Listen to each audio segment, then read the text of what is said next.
So hello everyone. So অন্য এটা ভিডিঅ'লৈ পুনৰবাৰ স্বাগতম জনাইছোঁ মই দিব্যজ্যোতি শইকীয়াই। So আজি আমি এই ভিডিঅ'টোত আলোচনা কৰিম BSc 5th সেমিষ্টাৰৰ কমপ্লেক্স এনালাইচিছ যিখন পেপাৰ হয় কমপ্লেক্স এনালাইচিছখনৰ অন্য এটা ইম্পৰ্টেণ্ট টপিক সেইটো হৈছে Cauchy ইন্টিগ্ৰেল ফৰ্মুলা। ঠিক আছে, অলৰেডি আমি Cauchy গৰ্চাৰ্ড থিওৰামৰ সম্পৰ্কে আমি আলোচনা কৰিলোঁ। চ' ডিটেইলছ আমি এক্সপ্লেনেশ্যনটো চালোঁ। ডেট মিনছ Cauchy গৰ্চাৰ্ড থিওৰামৰ যেটো কনসেপ্ট আছে এই কনসেপ্টটো শিকিবলৈ ট্ৰাই কৰিলোঁ আৰু লগতে সেই থিওৰামটো কেনেকৈ প্ৰুভ কৰিব লাগে আমি সেই প্ৰুফটো চালোঁ। ঠিক আছে, আজি আমি আলোচনা কৰিম Cauchy ইন্টিগ্ৰেল ফৰ্মুলা, যিটো এটা ইম্পৰ্টেণ্ট ফৰ্মুলা হয় আৰু লগতে চ' এই ইন্টিগ্ৰেল ফৰ্মুলাটো ইউজ কৰি তোমালোকে different types of problem solve কৰিব পাৰিবা, যিবোৰ তোমালোকৰ এক্সামত বেচিকেলি সোধা দেখা পোৱা যায়। গতিকে ভিডিঅ'টো স্কিপ নকৰিবা, শেষলৈ চাবলৈ ট্ৰাই কৰিবা আৰু লগতে যিবোৰ কুৱেশ্যন ছল্ভ কৰাই দিওঁ বা চ' এই Cauchy ইন্টিগ্ৰেল ফৰ্মুলাৰ লগত জড়িত যিখিনি কনচেপ্ট আছে চ' সেইখিনি যদি ভালকৈ শিকিবলৈ হয় ত' ভিডিঅ'টো তোমালোকে গুৰুত্ব সহকাৰে চাবা। আৰু চ' এটা তোমালোকলৈ ৰিকুৱেষ্ট থাকিল মোৰ তৰফৰ পৰা যে যিসকলে নতুনকৈ চাই আছা চেনেলটো ত' তোমালোকে don't forget two subscribe the channel আৰু লগতে তোমালোকৰ ফিডবেকবিলাক ত' কমেণ্ট আকাৰে দিবলৈ নাপাহৰিবা। চ' এটা কমেণ্ট কৰিবা। চ' বহুত এফৰ্ট দি পেলাই ভিডিঅ'ছবোৰ বনোৱা হয়, গতিকে তোমালোকৰ তৰফৰ পৰা ট্ৰাই কৰিবা যাতে সেই ছাপৰ্টটো ইউ কেন ক্লিয়াৰলি শ্ব'। ঠিক আছে, চ' এতিয়া আমি যাওঁ হোৱাইট বৰ্ডত। চ' আমি Cauchy ইন্টিগ্ৰেল ফৰ্মুলাৰ সম্পৰ্কে যিখিনি ইম্পৰ্টেণ্ট কথা আছে চ' এই ফৰ্মুলাটো পঢ়াৰ আগতে কিছুমান ইম্পৰ্টেণ্ট কনচেপ্ট আছে আমি শিকি লওঁ। চ' আমি ফাৰ্ষ্ট শিকোঁ so' what is connected region. ঠিক আছে, চ' আমি ফাৰ্ষ্ট চাওঁ so' what is connected region. Connected region কি হয় আমি চাই লওঁ। চ' এই সম্পৰ্কে আমি অকণমান আলোচনা কৰি লওঁ। ঠিক আছে, চ' এই Cauchy ইন্টিগ্ৰেল ফৰ্মুলাটো পঢ়োঁতে connected region simply connected region কি হয় চ' সেই সম্পৰ্কে তোমালোকে জনাটো জৰুৰী। গতিকে মই এইখিনি তোমালোকৰ লগত ফাৰ্ষ্ট ডিছকাছ কৰি লওঁ। ঠিক আছে, চ' কানেক্টেড ৰিজন কি হয় চ' ডেফিনেশ্যনটো আমি ফাৰ্ষ্ট চাই লওঁ, দেন আমি ইয়াক জেমেট্ৰিকেলি বুজিবলৈ চেষ্টা কৰিম। So' a connected region, a region is said to be, so' a region is said to be connected. A region is said to be connected if any two points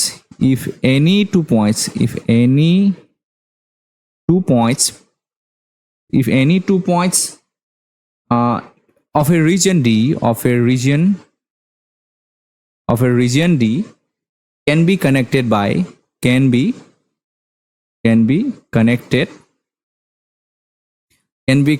by so a curve which is completely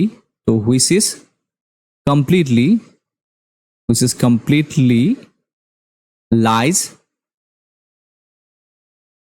in the region. So geometrically ইয়াক যদি আমি interpret কৰিব চাওঁ চ' তেনেহ'লে চ' ইয়াৰ জিমেট্ৰিকেল ইণ্টাৰপ্ৰিটেশ্যনটো কেনেকুৱা ধৰণৰ হ'ব তোমালোকে ভালকৈ মন কৰিবা। Suppose this is a reason, আমি ত' ৰিজনটোৰ নাম আমি দিলোঁ চি বুলি পেলাই। ঠিক আছে, তো ইয়াক আমি কানেক্টেড ৰিজন বুলি পেলাই কেতিয়া ক'ম যে যিকোনো ছাপ'জ দুটা পইণ্ট লৈ লৈলোঁ, ছাপ'জ Z1 আৰু এটা ছাপ'জ পইণ্ট আমি লৈ লৈলোঁ Z2। এতিয়া আমি এই পইণ্ট দুটা যিকোনো কাৰ্ভেৰে আমি কানেক্ট কৰিব পাৰোঁ। চ' লাইক ইন দিছ ৱে আমি কানেক্ট কৰিব পাৰোঁ বা চ' এনেকৈও আমি কানেক্ট কৰিব পাৰোঁ, right.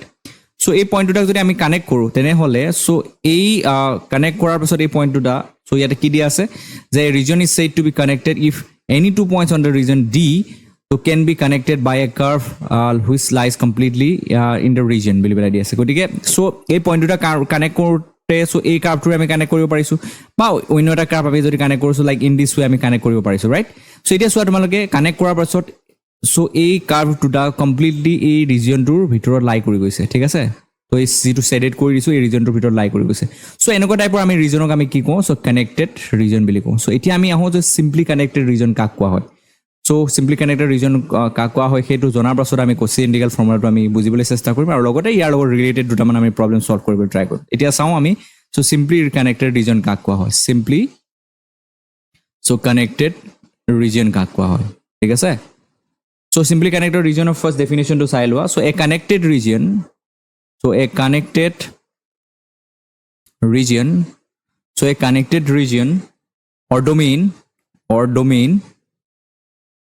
or domain D is said to be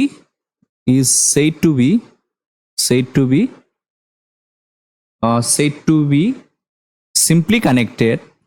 So simply connected if every closed curve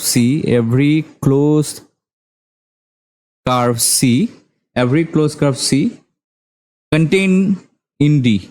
Contain in D has its interior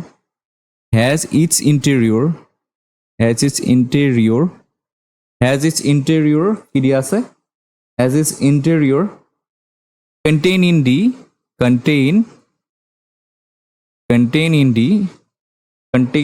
D that is so eto ki bojaise there is no hole so basically so এই বস্তুতে কি বুজাইছো জ্যামেট্ৰিকেলি যদি আমি interpret কৰো so yeah কেনে ধৰণে interpret কৰিব পাৰি সো সাপোজ এটা আমি কানেক্টেড ৰিজন এটা লৈ লৈছো this is the connected region this is C ঠিক আছে this is the connected region আমি সাপোজ এইটো কানেক্টেড ৰিজনটো আমি সি বুলি নাম দিছো এতিয়া সোৱা এই কানেক্টেড ৰিজনটো আমি সিম্পলি কানেক্টেড বুলি বলে এতিয়া কম যেতি আমি যি কোনো ক্লোজ কাৰ্ভ লওঁ সাপোজ সো ইয়াতে আমি এটা ক্লোজ কাৰ্ভ লৈ লৈছো so this is the close curve suppose আমি c1 লৈ লৈছো ঠিক আছে এটা সোৱা দিয়া আছে কি যে if we take any closed curve inside C তো কি দিয়া আছে তো has its interior completely lie in the domain D বুলি বলা দিয়া আছে that means এই কানেক্টেড ৰিজনটো যেটো দিয়া আছে এই কানেক্টেড ৰিজন যিকোনো যদি ক্লোজ কাৰ্ভ ল তো এই ক্লোজ কাৰ্ভটো কমপ্লিটলি কোড লাই কৰিব লাগিব ইয়াৰ ভিতৰত লাই কৰিব লাগিব that means so এটো কি বুজাব বিচাৰিছে আমি যিকোনো ক্লোজ কাৰ্ভ যদি লওঁ তো ইয়াক যদি আমি স্ট্ৰিং কৰি পেলাই আমি গৈ থাকো সো স্ট্ৰিং কৰি পেলাই যদি আমি গৈ থাকো সো আমি এটা পইণ্টত যদি কনভাৰ্ট কৰিব পাৰো ঠিক আছে আৰু সেই পইণ্টটো যদি কমপ্লিটলি সিৰ ভিতৰত লাই কৰি যায় তেতিয়া হলে আমি সিম্পলি কানেক্টেড ৰিজন বুলি বলা কম ঠিক আছে তো এতিয়া যদি সোৱা ইয়াতে সাপোজ যদি এটা হোল থাকে তো সাপোজ এই ৰিজনটো হৈছে সো এনেকুৱা এটা ৰিজন যত এটা হোল আছে সাপোজ এইটো এটা হোল ঠিক আছে যদি হোল থাকে সো হোল থাকিলে কিন্তু এটো পসিবল নহব দ্যাট মিন্স সো যিকোনো ক্লোজ কাৰ্ভ এটা যদি ইয়াৰ ভিতৰত লোৱা তো এই গোটে পইণ্টছ বিলাক সো যদি আমি ইয়াতে আৰু এটা সাপোজ এনেকে এটা ক্লোজ কাৰ্ভ লৈ ললো ইয়াৰ হোলটোৰ এৰাউণ্ডত এটা সোৱা সো আমি ইয়াক স্ট্ৰিং কৰি এটা পইণ্টত কিন্তু কনভাৰ্ট কৰি ল'ব নোৱাৰিম কাৰণ হোল থাকিলে কি হৈ যাব সো আল্টিমেটলি কিছুমান পইণ্টছ ইয়াতে লেফট কৰি যাব ঠিক আছে সো এনেকে হোল থাকিব নালাগিব তেতিয়া আমি কি কম তাক সো সিম্পলি কানেক্টেড ৰিজন বুলি বলাই কম ঠিক আছে তো this is all about simply connected region so এতিয়া আমি যেটো সো Cauchy ইন্টিগ্ৰেল ফৰ্মুলা হয় তাৰ ডেফিনিশ্যন লৈ সো ডেফিনিশ্যনটো ফাৰ্স্ট বুজিবলৈ ট্ৰাই কৰিম তাৰ লগত তাৰপিছত আমি ৰিলেটেড আমি কিছুমান আমি প্ৰবলেম সলভ কৰিম ঠিক আছে তো নেক্সট আহিল so Cauchy integral formula so যেটো ইম্পৰ্টেন্ট হয় তোমালোকৰ এক্সামৰ বাবে so Cauchy integral formula so এই ফৰ্মুলাটো ফাৰ্স্ট আমি ডেফিনিশ্যনটো চাই লওঁ so very important so very important for your examination so formula to so definition to so let fz be an analytic function boli bole dia ase in a simply connected regions in a simply connected region boli bole dia ase so মই অলপ আগতে explain কৰি লৈছো কাৰণ ইয়াতে so এই simply connected ৰিজনৰ বিষয়ে দিয়া আছে গতিকে মই সিম্পলি কানেক্টেড ৰিজন কি হয় আগতে এক্সপ্লেইন কৰি লৈছো যাতে পাছত তোমালোকক বস্তু ডেসক্ৰাইব কৰোতে তো যেটো ফৰ্মুলা হয় ডেসক্ৰাইব কৰোতে তোমালোকৰ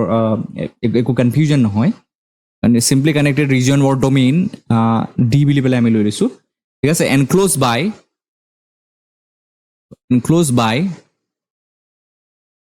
by a rectifiable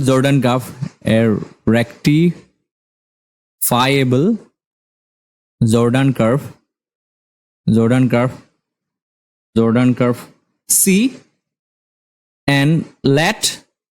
fz আমি ধৰি লওঁ let fz be continuous on what বুলি বলে ধৰি লৈছো sit then so যেটো Cauchy integral formula হয় so ইয়াক আমি কেনেকৈ ডিফাইন কৰো f of z not equal to কি হয় so 1 by so 2 pi I integration over the closed curve C f of z divided by z minus z naught into dz where z naught is any point of C that means so ek bostu ki bujaise je z naught to jodi jikono eta point hoy suppose eta ami curve eta loi loisu suppose so this is a simply connected region eta loi loisu je jodi z naught is any point of C boli belai ko ase ঠিক আছে that means point to so ইয়াৰ ওপৰত আছে কাৰ্ভডালৰ ওপৰত বা নতুবা ইয়াৰ কাৰ্ভডালৰ ভিতৰত আছে z naught to যদি এনেকুৱা হয় so that means z naught is any point of যদি C হয় তেনে হলে so Cauchy integral formula কি কৈ আছে যে f of z naught or value to কি হ'ব this is equal to আমি কি পাওঁ so 1 by 2 pi I integration over c f of z z minus z naught into dz হয় ঠিক আছে so this is all about Cauchy integral formula so এই ফর্মুলাটো তোমালোকে ভালকে মনত ৰাখিব লাগিব so আৰু এই ফৰ্মুলাটোৰ বাবে কি জৰুৰী so এটা ফাংচন আমি দিয়া থাকিব আমাক so যেটো এনালাইটিক হয় in a simply connected region d are enclosed by a rectifiable Jordan graph বুলি বলা দিয়া আছে c and যদি fz be continuous on c হয় তেনেহলে so f of z naught where z naught is any point of c that means a point to z curve to যদি উপৰত থাকে বা so ইয়াৰ ভিতৰত থাকে তেনেহলে তো f of z naught এর ভ্যালু কি হয় 1/2 pi iota so integration over c so f of z divided by z minus z naught into dz হয় ঠিক আছে so let us take a problem first এতিয়া ঠিক আছে এটা আমি এটা প্রবলেম এটা লও so problem to জৰিয়তে এই যেটো Cauchy integral formula হয় so সেই Cauchy integral formula to আমি বুজিবলৈ ট্রাই কৰো ঠিক আছে ওকে so এটা সিম্পল প্ৰবলেম লও যাৰ জৰিয়তে তোমালোকৰ এই কনসেপ্টটো ক্লিয়াৰ হয় তো পিডিএফ টো মই গ্ৰুপত শেয়াৰ কৰি দিম আৰু যিসকলে এতিয়াও চেনেলটো সাবস্ক্ৰাইব কৰা নাই তো তোমালোকে চেনেলটো সাবস্ক্ৰাইব কৰি লবা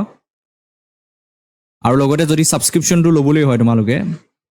সাবস্ক্ৰিপশনটো যদি লবলৈ হয় তেনেহলে তোমালোকে সো এই ভিডিওটো ডেসক্ৰিপচনত যাবা ডেসক্ৰিপচনত কেনেকে সাবস্ক্ৰিপশনটো লব পাৰি আৰু তোমালোকে পিডিএফ যিবোৰ নোটছ হয় সেইবোৰ কালেক্ট কৰিব পাৰি সাৰ ডিটেইলছ তোমালোকে ডেসক্ৰিপচনত পাই যাবা তো তোমালোকে গুগল ফৰ্মখন ফিল আপ কৰি ৰেজিষ্টাৰ কৰি লবা ৰেজিষ্টাৰ কৰি পেলাই গ্ৰুপটো জয়েন কৰিব পাৰা সো এতিয়াও তোমালোকৰ চান্স আছে সো তোমালোকে এতিয়াও তোমালোকে জয়েন কৰিব পাৰা ঠিক আছে so let us take a problem কোৱেশ্চনটো চোৱা সো ইভালুৱেট সো কি দিয়া আছে so integration over c ez divided by so z minus 2 into dz এর ভ্যালুটো আমি ফাইন্ড আউট কৰিব লাগে where c is কি দিয়া আছে তো এই c কার্ভটো কি দিয়া আছে c is the circle দিয়া আছে so mod of z equal to 3 হয় ঠিক আছে এতিয়া সো তোমালোকে আমি Cauchy integral formula আমি ব্যৱহাৰ কৰি প্ৰবলেমটো সলভ কৰিম তাৰ বাবে আমি ধৰি লওঁ let so Cauchy integral formula টো কি আছিল f of z naught so মই একবাৰ লিখি লৈছো যাতে তোমালোকক বুজাওতে হেল্প হয় so f of z naught equal to 1/2 pi iota so integration over c f of z divided by z minus z naught into dz হয় এটা সোয়া তোমালোকে আমি ইয়াতে ধৰি লওঁ f of z এর ভ্যালুটো লৈ লওঁ so f of z টো কই হয় so নিউমাৰেটৰ টো লওঁ so ইয়াতে e to the power z লওঁ so different ইন্টিগ্ৰেলৰ বাবে so f of z টো ভেৰি কৰিব পাৰে so গটিকে তোমালোকে হেবিলাক গুৰুত্ব দিব লাগিব তো ভালকে মন কৰিব লাগিব আৰু লগতে সো এই যেটো z naught পইণ্ট সো এই z naught পইণ্টৰ কনসিডাৰেশনটো কি আছিল যে এই z naught পইণ্টটো সো কাৰ্ভ ডালৰ কোড থাকিব পাৰে সো ওপৰত লাই কৰিব পাৰে বা নতুবা সো z কাৰ্ভটোৰ এই যেটো সিম্পলি কানেক্টেড ৰিজন হয় তাৰ ভিতৰত লাই কৰিব পাৰে ঠিক আছে তো এতিয়া সোয়া তোমালোকে ভালকে অবজাৰ্ভ কৰিবা সো লেট আমি fz টো লৈ লওঁ e to the power z তো which is clearly এই ফাংচনটো ডিফাৰেন্সিয়েবল হয় at any point so গটিকে f of z is which is fz equal to e to the power z which is কি হয় so which is analytic so which is কি হয় analytic হয় so in the z plane so entire z plane in the z plane আমি লিখি লৈছো ভালকে and here and z not equal to here কি হয় 2 so lies inside the given circle যেটো আমাক circle দিয়া আছে mod z equal to 3 so mod z equal to 3 means কি হয় so এই circle to equation to কেনেকুৱা হ'ব so like circle to এনেকুৱা হ'ব so circle to draw কৰিছো তো এটা rough diagram rough এটা sketch circle to so year radius কিমান হ'ব so the radius of this circle is 3 unit আৰু ইয়াৰ center to কি হ'ব 0 0 ঠিক আছে তো mod z equal to 3 mean কৰিছে এইটো ঠিক আছে গটিকে mod z যদি radius যদি 3 হয় তেনেহলে mod z equal to 3 যদি হয় তেনেহলে এই z equal to 2.2 কোড তো সামহার ইয়াতে লাই কৰিব so ভিতৰত লাই কৰিব ৰাইট so এই ৰিজন টো ভিতৰত লাই কৰিব গটিকে so আমি Cauchy integral formula ব্যৱহাৰ কৰিব পাৰো so we can clearly use the Cauchy integral formula and we by using the Cauchy integral formula we can calculate this value so এই ভ্যালুটো আমি ক্যালকুলেট কৰিব পাৰো ঠিক আছে so এতিয়া আমি চাও Cauchy integral formula use কৰো and let us try to find a given integral so by using Cauchy integral formula so Cauchy integral by using Cauchy integral formula we have আমি কি পাম so ইয়াতে Cauchy integral formula যদি use কৰো so by using Cauchy integral formula so 1/2 pi iota so integration over c e to the power z minus কি হ'ব z naught into z naught means ইয়াতে কি মান আছে so মই কাৰেক্ট কৰি লিখি দিও so ইয়াতে কিমান হ'ব z minus 2 into কি হ'ব so dz equal to কিমান হ'ব So f of z not হ'ব, so f of z not means কি হয়, ইয়াতে 2 হয়, ঠিক আছে। সিম্পলি আমি f of z not value উলিয়াব লাগে, f of 2 ভ্যালু উলিয়াব লাগে। যেহেতু আমি f z কিমান পাইছো, e to the power z পাইছো, গতিকে f of 2 কিমান হ'ব, e স্কয়াৰ হ'ব, ঠিক আছে। সো মই এখিনি ৰেজ কৰি দিওঁ। তো ইয়াৰ পৰা আমি কিমান পাম, সো আমাক লাগে, সো বেসিক্যালি এই ইন্টিগ্ৰেশনটো ভ্যালু লাগে, ৰাইট। তো এই ইন্টিগ্ৰেশনটো ভ্যালু লাগে, সো এই ভ্যালুটো যদি উলিয়াও, সো ইন্টিগ্ৰেশন ওভাৰ c ৰবা ৰেজ কৰি দিছো এখিনি, integration over c, so e to the power z, so z minus 2 into dz or value to কিমান হ'ব, 2 pi iota into e square. So this is the required answer, ঠিক আছে। so in this way we can calculate. so কিবা doubt থাকে, so comment section ত comment কৰিবা, so সকলোৱে comment কৰিবা, so যাতে মই ভিডিওবোৰ বনাই যাবলৈ so encouragement এটা পাওঁ। so গতিকে বহুত কৰ্মব্যস্ততাৰ মাজতো তোমালোকৰলৈ ভিডিওবোৰ মই প্ৰভাইড কৰি থাকোঁ সময়ে সময়ে, গতিকে তোমালোকে ভিডিওবোৰ যিমান পাৰা চাবা, শ্বেয়াৰ কৰিবা, লাইক কমেন্ট কৰিবলৈ নাপাহৰিবা, আৰু লগতে তোমালোকৰ সাপোৰ্টবোৰ শ্ব' কৰি থাকিবা, ঠিক আছে।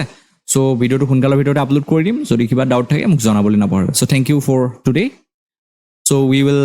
Meat in the next